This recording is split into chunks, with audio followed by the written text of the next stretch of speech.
오늘의 주요 뉴스입니다. 황사 유입으로 전국 대부분 지역의 미세먼지 농도가 나쁨 수준까지 올라가면서 곳곳에 미세먼지 특보가 내려졌습니다. 황사는 내일까지 우리나라에 영향을 줄 것으로 예상됩니다. 정부가 총선 이후에도 의료개혁 의지를 거듭 강조하자 의료계는 침묵을 이어가며 실망스럽다는 반응입니다. 환자단체는 더는 의료 공백을 버티기 힘들다며 정부와 국회에 초당적 협력을 촉구했습니다. 미국이 삼성전자의 텍사스 반도체 공장 건설 계획에 우리 돈으로 8조 9천억 원 상당의 보조금을 주겠다고 밝혔습니다. 공급망 안정을 위해 세계 각국이 첨단 반도체 생산시설 건설 보조금을 높여가는 건데 우리 정부의 지원은 부족한 상황입니다. 국제통화기금 IMF는 올해 미국 경제 성장률 전망치를 2.7%로 대폭 상향 조정했습니다.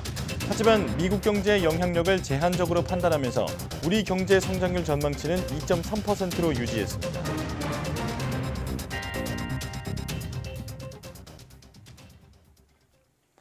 여러분 안녕하십니까? 4월 17일 사이언스 투데이입니다.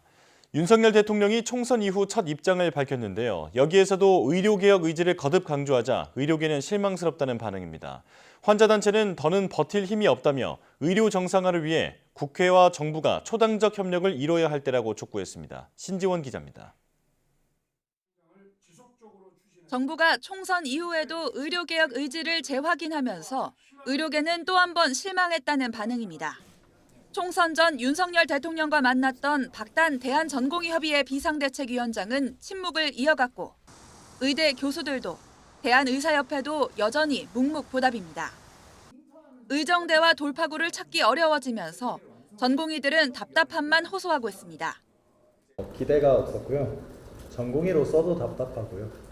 한 사람의 국민으로서도 답답하고.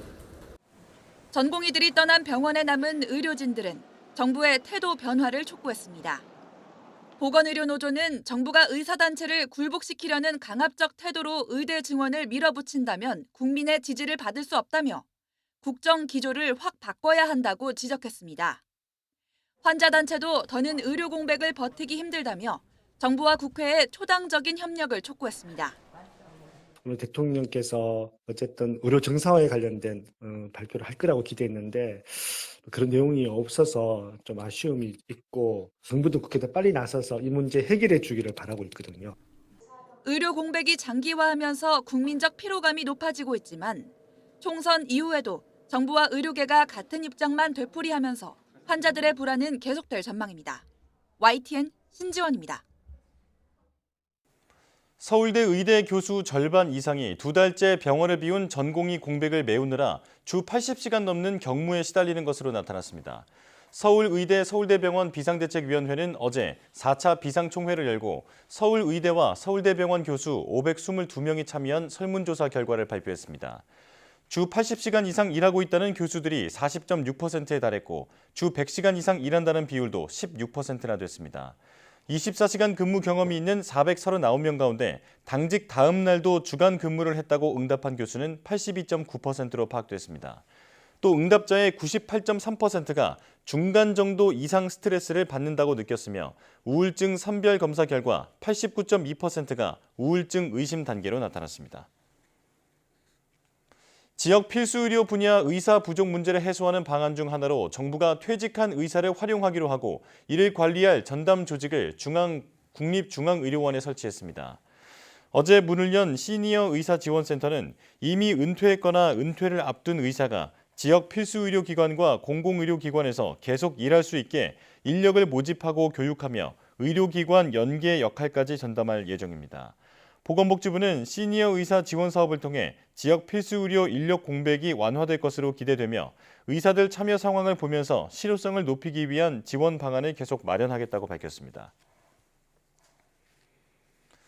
어제에 이어 오늘도 황사가 나타나면서 전국 곳곳에 미세먼지 특보가 발령 중입니다. 현재 전국 대부분 지역의 미세먼지 농도가 나쁨 수준을 나타내고 있고 강원 북부와 경북 일부 지방에는 미세먼지 경보가 내려져 있습니다. 고비 사막과 내몽골 고원 부근에서 발원해 북서풍을 타고 넘어온 황사는 내일까지 계속 영향을 줄 것으로 보입니다. 오늘 서울 23도, 대구 25도 등 어제보다 따뜻하겠지만 당분간 낮과 밤의 기온차가 10도 이상 크게 벌어지겠습니다. 이번 황사는 내일 서쪽 지방부터 점차 옅어지겠지만 남은 봄철에도 몇 차례 더 황사의 영향을 받을 가능성이 있어 지속적인 대비가 필요합니다. 17세기에 세워진 덴마크 코펜하겐 옛 증권거래소 건물에 불이 나 높이 56m에 이르는 첨탑이 무너지는 등 큰 피해가 났습니다. 소방대원과 시민들은 건물에 소장돼 있는 귀중한 명화들과 문화재를 구하기 위해 나섰습니다. 화재가 난 옛 증권거래소는 베르젠으로 불리며 네덜란드 르네상스 양식으로 1615년에 지어져 많은 관광객이 찾는 곳입니다. 건물은 최근 보수 작업이 진행 중이었으며 화재 원인은 아직 알려지지 않았고 인명피해도 보고되지 않았습니다. 아랍에미리트와 주변국에 폭우가 쏟아지면서 두바이 국제공항은 모든 도착 항공편을 회항시킨다고 밝혔습니다. 회항 조치에 영향을 받는 항공편은 100여 편에 이를 것으로 보입니다. 이번 주 초부터 시작된 폭우로 아랍에미리트와 바레인 곳곳이 침수 피해를 입었으며 오만에서는 18명이 숨졌습니다. 아랍에미리트 일부 내륙 지역에서는 연평균 강수량의 80%에 해당하는 80mm의 비가 하루 사이에 내렸습니다.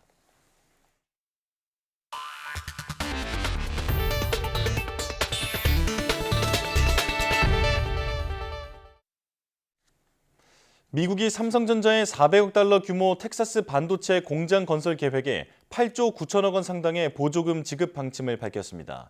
세계 주요국들이 반도체 생산시설 건설의 보조금 규모를 높여가고 있지만 우리 정부의 지원은 부족한 실정입니다. 박기원 기자입니다. 미국이 반도체 생산시설 확보에 심혈을 기울이는 건 반도체가 곧 국가 경제 안보라는 의식 때문입니다.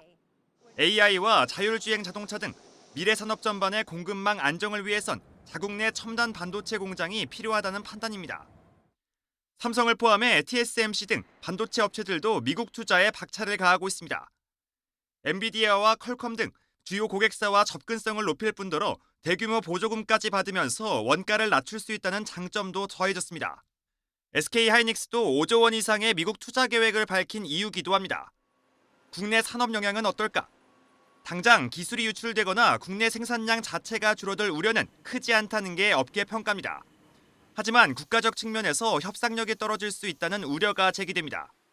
자동차 부족 현상 생겼을 때 공장이 미국에 없으니까 지어야겠다는 게 이번에 결국 나타난 모양새고요. 한국에 공장이 있으면 좀 협상력이라든지 종상이라든지 이런 문제에서 우리가 키를 잡을 수 있잖아요. 또 정부의 반도체 지원 혜택이 부족하다는 것도 문제로 꼽힙니다. 미국과 일본이 반도체 생산기지 건설에 대규모 보조금을 지급하는 데 반해 국내에선 보조금 관련 정책조차 존재하지 않습니다. 일부 세액 공제가 가능하지만 이마저도 규모가 뒤처집니다.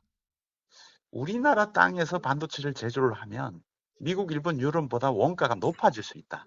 이익이 줄어들면 투자하는데 투자 동력이 위축될 수 있다. 이까지 영향을 미치죠. 결국 보조금 문제가.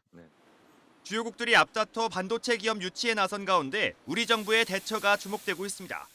YTN 박견입니다. 우리 경제가 중동발 악재에 물가와 환율 시장이 흔들리고 부진한 내수 회복도 쉽지 않은 삼중고에 빠질 수 있다는 우려가 나오고 있습니다. 정부는 물가 안정에 역점을 두며 불확실성이 해소될 때까지 모든 정책 역량을 집중하기로 했습니다. 보도에 오인석 기자입니다.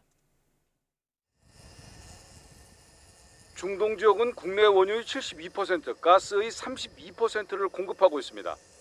2월과 3월 배럴당 80달러 선이던 두바이 원유가는 4월 들어 큰 폭으로 상승해 90달러 선을 오르내리고 있습니다.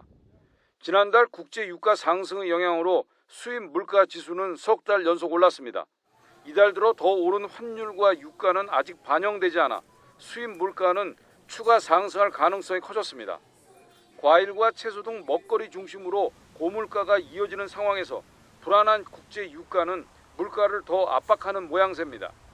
중동 사태로 안전자산 심리가 확산하면서 환율도 급등하고 있습니다. 우리가 결국은 기름을 사올 때 달러로 지급을 해야 되는데 달러 환율이 올라간다는 얘기는 같은 달러화라도 우리나라 돈을 더 많이 지급해야 된다는 얘기고 소비자가 살 때 휘발유나 경유를 이제 살 때 그 가격 역시 올라갈 수밖에 없다는 이야기거든요. 부진한 내수도 좀처럼 회복 기미가 보이지 않고 있습니다. 고금리 기조가 계속되면서 상품 소비를 중심으로 소비는 부진한 모습입니다. 2월 소비는 3.1% 줄며 7개월 만에 가장 큰 폭으로 감소했습니다. 정부는 물가 관리에 역점을 두면서 에너지와 수출, 공급망, 물류 체계를 점검하며 불확실성에 대응하기로 했습니다. 경제부처 모두가 원팀이 되어 당면한 불확실성이 해소될 때까지 모든 정책 역량을 결집시켜 나가겠습니다. 민생이 최우선이라는 정부의 정책 기조는 그 어느 때보다도 확실하고 분명합니다. 민생의 부담이 가중되지 않도록 유류세 인하를 6월 말까지 추가 연장하고 체감 경기 개선을 위해 올 1분기에 지난해보다 47조 원 증가한 재정 213조 5천억을 집행했다고 정부는 밝혔습니다. YTN 오인석입니다. 국제통화기금 IMF가 올해 미국 경제 성장률 전망치를 2.7%로 대폭 상향 조정했습니다. 하지만 높은 대외 의존도를 지닌 우리 경제 성장률은 2.3%로 유지했습니다. 이유가 뭔지 이승은 기자가 알아봤습니다. 세계 경제가 경기 침체는 피했다고 평가한 국제통화기금 IMF가 세계 경제 성장률 전망치를 새로 내놨습니다. 코로나 사태 이전 연평균 성장률은 3.8%, IMF는 올해는 세계 경제가 3.2% 성장할 것으로 내다봤습니다. 석 달 전보다 0.1%포인트 상향 조정했습니다. It is just slightly above 3%. Without a course correction, we are indeed heading for the tepid 20s, a sluggish and disappointing decade. IMF는 특히 미국 경제 성장률 전망치를 2.7%로 수정했습니다. 당초 지난해보다 낮은 2.1% 성장으로 봤지만 석 달 만에 0.6%포인트 올린 겁니다. 하지만 한국 경제는 2.3% 성장 전망을 유지했습니다. 정부와 한국은행 전망치를 상회하고 주요 선진국 중에서도 높은 수준을 기록할 것으로 전망되었습니다. IMF가 우리 경제 성장률 전망치를 높이지 않은 건 중국 성장률 전망치를 4.6%로 유지한 데다 미국 경제 호황의 영향을 제한적으로 받기 때문입니다. 대중 수출은 크게 늘어날 것이 없는 반면에 대미 수출 쪽은 미국이 서비스업에 대한 수요 증가로 경제가 좋기 때문에 크게 늘어날 것이 없다고 보는 거죠. IMF는 올해 인도 경제 성장률 전망치를 6.8%로 올렸습니다. 미중 갈등으로 공장들이 옮겨가고 있기 때문입니다. 독일과 프랑스는 소비 심리 악화로 각각 0.2%와 0.7%에 그칠 것으로 봤습니다. 이번 세계 경제 전망은 최근 악화된 중동 사태는 반영되지 않은 것으로 보입니다. YTN 이승은입니다. 이처럼 IMF가 미국 경제 전망을 높여 잡은 가운데 미국에서는 물가와의 전쟁이 더 길어질 거라는 우려가 제기됐습니다. 미국 중앙은행인 연방준비제도는 2% 물가 달성이 예상보다 오래 걸릴 것 같다며 금리 인하 시기도 늦어질 수 있다고 밝혔습니다. 워싱턴 권준기 특파원입니다. 지난달 의회 청문회에서 2% 물가 달성이 머지 않았다던 제롬 파월 연준 의장이 말을 바꿨습니다. 기존에 생각했던 것보다 인플레이션을 잡는데 시간이 더 걸릴 것 같다고 말했습니다. The recent data have clearly not given us greater confidence and instead indicate that it's likely to take longer than expected to achieve that confidence. 23년 만에 최고치인 기준금리를 낮추는 것도 당장은 쉽지 않을 것으로 전망했습니다. 높은 인플레이션이 지속된다면 지금의 고금리를 유지할 수밖에 없다는 겁니다. Given the strength of the labor market and progress on inflation so far, it's appropriate to allow restrictive policy further time to work and let the data and the evolving outlook guide us. 이에 따라 시장에서 유력했던 6월 금리 인하설은 물 건너가고 9월에야 첫 금리 인하가 시작될 거라는 관측에 무게가 실렸습니다. 연준이 예고했던 올해 3차례 금리 인하도 쉽지 않아 한두 차례로 수정되는 분위기입니다. 파월 의장의 말에 뉴욕 증시는 실망감을 표시하며 마이너스로 전환하거나 상승폭을 줄였습니다. 결국 3대 지수는 혼조세로 마감했습니다. 최근 중동 지역 긴장이 고조되면서 물가 상승 우려는 더 커지고 있어 연준의 금리 인하에 대한 접근은 더 신중해질 거란 전망입니다. 워싱턴에서 YTN 권준규입니다. 이창용 한국은행 총재가 최근 원달러 환율 급등에 대해 우리 시장 기초 체력을 고려하면 변동성이 과도하다고 평가했습니다. 이 총재는 주요 20개국 재무장관과 중앙은행 총재회의에 참석하기 위해 찾은 미국 워싱턴 DC에서 현지 CNBC 방송과 인터뷰하며 이같이 말했습니다. 또 미국 달러와 강세뿐 아니라 중동의 지정학적 긴장이 환율에 영향을 미치고 있다며 엔화와 위안화 약세도 마찬가지라고 설명했습니다. 이에 환율 변동성이 계속된다면 시장 안정화 조치에 나설 준비가 돼 있고 충분한 수단도 갖추고 있다고 강조했습니다. 지난달 26일 미국 볼티모어에서 선박이 충돌한 해상 교량이 무너지는 사고가 났는데요. 이런 상황을 가정한 국내 첫 대응 훈련이 부산에서 진행됐습니다. 김종호 기자입니다. 부산항대교 교각을 여객선이 들이받았다는 신고가 대경에 접수됩니다. 부산해양경찰서 여객선 안전호와 부산항대교 충돌한 사실 수신 완료했습니다. 충돌로 선원 5명이 물에 빠지고 선박은 그대로 부산항을 표류하는 상황. 사고 소식이 관계기관에 곧바로 전달돼 경찰이 부산항대교 진입로를 막습니다. 경비정은 사고 지점으로 신속하게 이동해 바다에 빠진 선원들을 구조합니다. 뒤이어 헬기가 사고 해역에 접근해 남은 선원을 구조합니다. 다른 경비정이 사고 선박에 접근해 부상자를 옮겨 싣고 사고 충격으로 선수 쪽에 난 불은 해경과 소방정이 출동해 진화합니다. 지난달 26일 미국 볼티모어에서 선박이 교각을 들이받으면서 다리가 무너진 사고.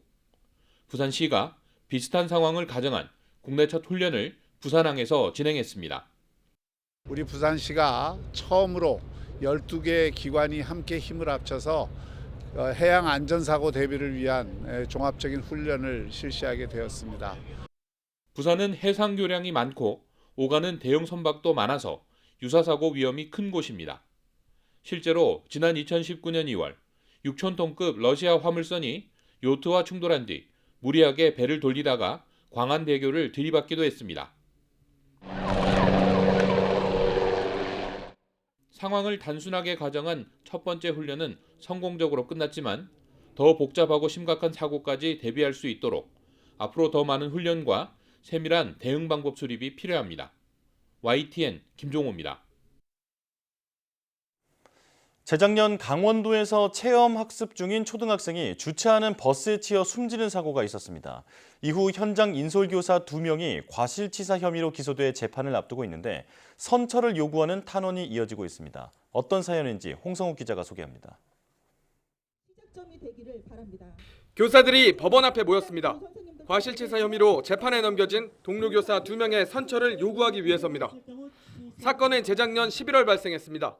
강원도 춘천 한 초등학교에서 속초로 단체 현장 체험 학습을 떠났는데 버스에 내려 줄 뒤쪽에 있던 A양이 후진하며 주차하던 버스에 치여 숨졌습니다. 맨 앞에서 아이들이 인솔하던 교사가 배우의 맨 끝에서 일어날 사고를 예측하고 대비하는 것은 교사가 아니라 그 누구라도 하기 어려운 일입니다. 검찰은 버스 운전기사와 함께 담임교사 등 현장 인솔교사 2명에게도 책임이 있다고 판단, 과실치사 혐의로 기소했습니다. 오는 19일 첫 재판을 앞둔 상황. 동료 교사들은 먼저 자식을 잃은 부모 마음은 어떤 말로도 위로하기 어렵다고 말문을 열었습니다. 그러면서도 운전자 부주의로 난 사고라고 설명했습니다. 만약 처벌이 이루어질 경우 교육이 위축되고 교사들이 아무것도 할 수 없는 학교가 될 것이라고 덧붙였습니다. 이번 총선에서 비례대표로 당선된 백승하 전 강원교사노조 위원장도 목소리를 냈습니다. 보호감독 의무를 태만히 하지 않았음에도 업무상 과실로 형사 책임을 지고 재판을 받는 이 상황은 너무나 잔인한 상황입니다. 두 선생님이 억울하게 처벌받는 일이 없게 해주시기를 간곡하게 부탁드립니다. 앞서 해당 초등학교 교장이 작성한 온라인 탄원에는 5만 명이 넘게 동참했고 200명이 넘는 교사가 자필 탄원서를 작성해 법원에 제출했습니다. 반면 A양 유족은 여전히 인솔교사 처벌을 요구하는 것으로 알려진 상황. 현장 체험 학습에서 발생한 안타까운 사고, 과실치사 혐의를 받는 인솔교사 2명에게 법원이 어떤 판단을 내릴지 관심이 쏠리고 있습니다. YTN 홍성욱입니다. 오늘로 파리올림픽이 100일 앞으로 다가왔습니다. 수영과 배드민턴, 높이뛰기 등 종목에서 세계 정상의 자리에 도전하는 태극 전사들은 본격적인 올림픽 준비에 박차를 가하고 있습니다. 양시창 기자입니다.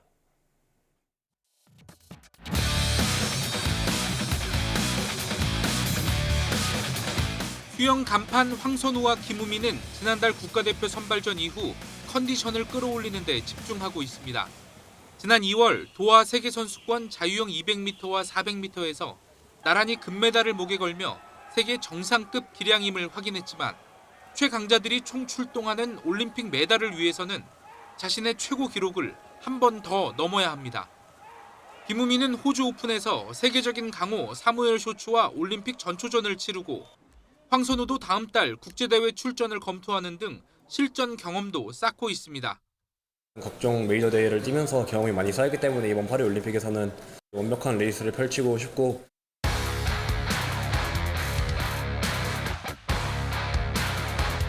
최근 4번의 국제대회에서 2번 우승하며 건재를 알린 배드민턴 여제 안세영은 남은 100일 동안 최상의 몸 상태를 만드는 게 최우선 과제입니다. 이미 세계 최고의 기량은 입증한 만큼 부상 변수만 극복한다면 1994년 방수연 이후 30년 만에 올림픽 금메달을 기대할 수 있습니다.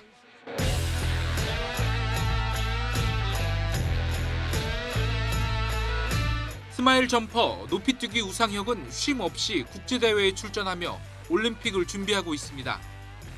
자신의 최고 기록인 2m36 이상을 뛰어넘는다면 한국 육상 사상 첫 트랙 필드 종목 메달이라는 새 역사를 쓸 수 있습니다. 준비 진짜 열심히 해서 후회 없이 준비한 것만큼 진짜 끝까지 살아남아서 올림픽 메달 꼭 가져올 거고요. 이 밖에 항저우 3관왕에 오른 양궁 임시현은 여자 양궁 단체전 10연패라는 대기록과 함께 개인전까지 다관왕을 정조준하고 있습니다. YTN 양시창입니다. 중국 축구계 부패 척결의 칼바람이 멎기도 전에 기초체육인 육상마저 승부 조작 판문에 휩싸였습니다. 하프 마라톤 대회에서 중국 선수가 우승할 수 있도록 아프리카 선수들이 양보하는 장면이 중계 화면에 고스란히 잡힌 겁니다. 베이징 강정규 특파원이 보도합니다. 결승선을 향해 나란히 달리던 케냐 선수 3명. 뒤따라오던 중국 선수에게 길을 터줍니다. 먼저 가라는 듯 손짓도 합니다. 결국 중국 선수가 결승선을 먼저 통과하자 축하의 박수까지 쳐줍니다. 지난 14일 베이징에서 열린 하프 마라톤 대회 중계 화면입니다. 全程当中这4个人都是一直保持在一起。是的，而且有沟通有交流。 불과 1초 차이로 우승한 선수는 지난해 항저우 아시안게임 금메달리스트인 허재. 중국 남자 마라톤 신기록 보유자로 올해 파리올림픽 출전권을 노리고 있습니다. 승부 조작을 의심하는 목소리가 커지자 허 선수는 자신이 악성 댓글의 피해자라고 반발했습니다. 相信我们中国运动员，相信我们中国人，怎么讲？可以去崇拜他们，但是请不要诋毁我们。 그러나 한 케냐 선수가 외신 인터뷰에서 일부러 져준 거라고 뒤늦게 털어놨습니다. 친구인 허재가 하프 마라톤 중국 신기록을 세울 수 있게 도와줬다며 대가는 없었다고 말한 겁니다. 중국 마라톤 조직위원회는 특별팀을 꾸리고 진상조사에 나섰습니다. 베이징에서 YTN 강정규입니다.